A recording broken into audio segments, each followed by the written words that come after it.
L'Ordre national des architectes du Togo, ONAT, reçu en audience, exprime au chef du gouvernement, commis Selom Klassou, sa gratitude. Et pour cause, plusieurs demandes formulées au Premier ministre le 14 juin 2019 ont très tôt trouvé de solutions, ce qui force l'admiration de l'ONAT.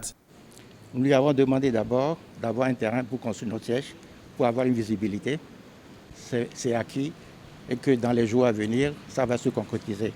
Mais notre ministre tutelle nous avait déjà rassuré et le Premier ministre vient de le faire. Nous avions demandé aussi pour les confrères une assurance maladie, de nous adhérer à l'INAM. Donc, sur instruction du Premier ministre, les actions ont été faites et grâce à l'intervention aussi de la directrice de l'INAM, c'est chose faite aujourd'hui. Donc, les architectes sont inscrits avec leurs collaborateurs à l'INAM et nous sommes très heureux d'avoir abouti à cela. L'Ordre des architectes du Togo, qui regroupe architectes et urbanistes ou des techniciens spécialisés dans l'art de la conception des bâtiments et villes, se trouve concentré dans la capitale. Pour le Premier ministre, pourquoi avec la décentralisation, ce métier ne pouvait-il pas aller vers les besoins des populations à l'intérieur du pays? La difficulté est liée à la commande publique. L'ensemble de la commande publique, qui est la plus importante dans le métier de l'architecte, est concentrée à Lomé. Et le fait que la concentration de cette commande publique pendant des années s'est faite à Lomé a fait que l'ensemble des architectes s'est retrouvé plus concentré à Lomé. Mais aujourd'hui, avec la décentralisation, avec les communes, avec une partie donc, de la délégation des pouvoirs aux communes, il est clair qu'une partie de la commande publique va être déférée aux communes et les architectes iront vers cette commande publique. Il y a également que la décentralisation va promouvoir chez la population l'utilisation des architectes pour l'obtention des permis de construire. Et en ce moment, les architectes vont intervenir. Il est question de dire où se trouve l'utilité de l'architecte, c'est là où il se trouve et c'est là où il s'installe. Et aujourd'hui, nous le savons, à la faveur de la décentralisation, tout est ouvert. Nous avons d'énormes potentialités de développement et les architectes accompagneront ce développement, étant bénéficiaires et étant acteurs principaux aussi de ce développement.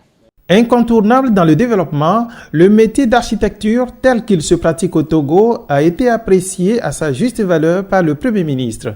Reconnaissant leur engagement dans la réalisation du Plan national de développement PND 2018-2022, le chef du gouvernement a rassuré les membres de l'ONAT de la disponibilité du gouvernement à les écouter et à répondre à leurs sollicitations. Je note quand même qu'il y a de la satisfaction de la part de l'Ordre national des architectes du Togo. Ce qui se fait, vous l'avez noté positivement, et il y a lieu de renforcer ça. Et le gouvernement est dans cette dynamique. Le mérite va d'abord au chef de l'État qui a donné les orientations, lesquelles orientations permettent au gouvernement de travailler pour donner plus de satisfaction à nos populations. Pour ce qui est de la transposition des directives de l'UEMOA, c'est une préoccupation vraiment importante et ça va aider aussi dans la notation du Togo d'une manière générale dans la transposition des directives de l'UEMOA. Et le Togo est en très bonne position au niveau communautaire.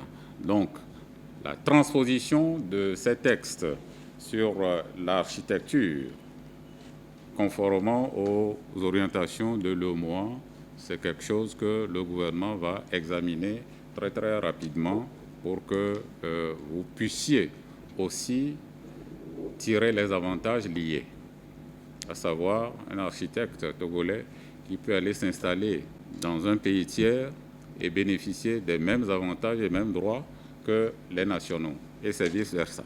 Pour l'assurance maladie, je crois que c'est chose faite aujourd'hui et ceci témoigne également de la préoccupation du président de la République qui, le mandat passé, l'a placé sous le sceau du social. Le plan national de développement, le PND, dans son axe 3, c'est un axe qui met l'accent sur l'inclusion économique et sociale. Cette inclusion, votre adhésion aujourd'hui à l'INAM fait partie des préoccupations qui est que toutes les catégories sociales puissent bénéficier d'une couverture assurantielle. N'oubliez pas vos enfants, nos enfants, dans le cadre de School Assure.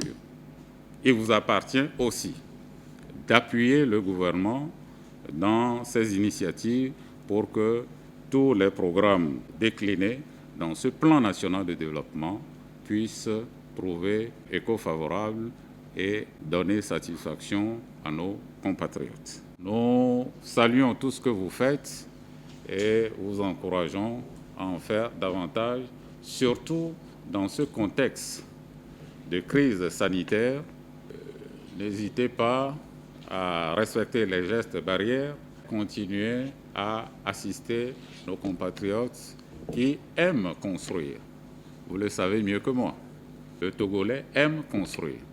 Et aujourd'hui, il faut que tous les Togolais puissent bénéficier de votre savoir-faire. L'ONAT, une organisation spécialisée dans le secteur bâtiment et construction des villes, est née au Togo il y a déjà plus de 30 ans. Face au Premier ministre, ces praticiens de bâtiment ont exprimé leur gratitude au chef de l'État et au gouvernement et ont profité encore pour présenter d'autres préoccupations relatives à la bonne marche de leur métier.